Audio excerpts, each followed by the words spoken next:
Hey YouTube, what's going on? This is Nate here with Nate's Tech Update, and it's Thursday, July 28th, so it's time for another Thursday Thoughts.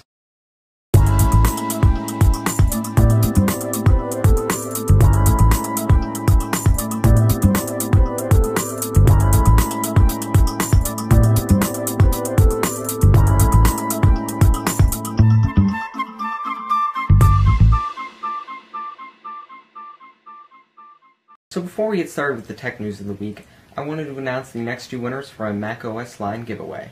So the first winner is Drummer7871, and the next winner is Gunther Sucks. So congratulations to those two winners.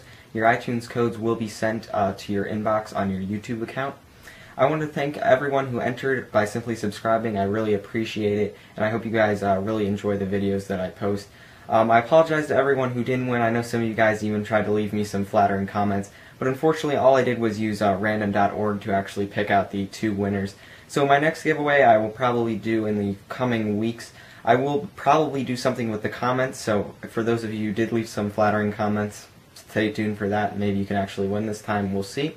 But thank you for that, and let's go ahead and get started with the news. So the first thing I wanted to talk about this week on Thursday Thoughts was iOS 5 Beta 4, which was seeded to developers on July 22nd. This update was not only made available as a firmware download on your computer, but also it was the first over-the-air update that was made available to the iOS 5 Beta series. I have a video demonstrating this, so if you want to get an idea of what it looks like, you can go ahead and check out my video.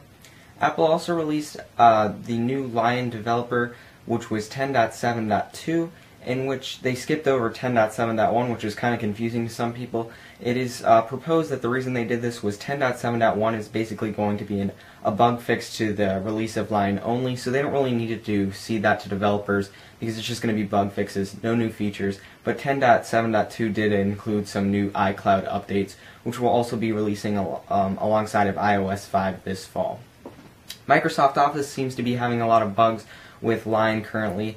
A tweet was posted that there will be an update coming in the next couple of days to fix the crashing issues, which is really nice to see because I know I use that suite a lot and I've been having some issues with it with Lion. So an update will be coming in the following days. Additionally, they announced in the upcoming months there will be an update that will take advantage of some of the new features in Lion, such as full screen and things like resume inversions. So next up, I wanted to talk about upcoming hardware. So, on 95Mac.com, some new case images have been posted which supposedly could support the next generation iPhone.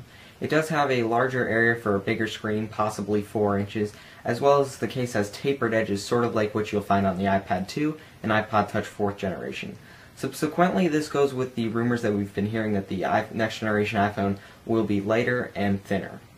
We've also seen a new image that was posted on 95Mac.com, which shows someone using a possible iPhone 5 prototype that doesn't look like an iPhone 3GS or an iPhone 4. It's kind of hard to tell because the image is pretty blurry. It could be legitimate or fake, but I thought it was worth mentioning. We're still hearing that the iPhone 5 will be released the first or second week of September, with an iPad 3 or iPad HD that supports a retina display even later this fall.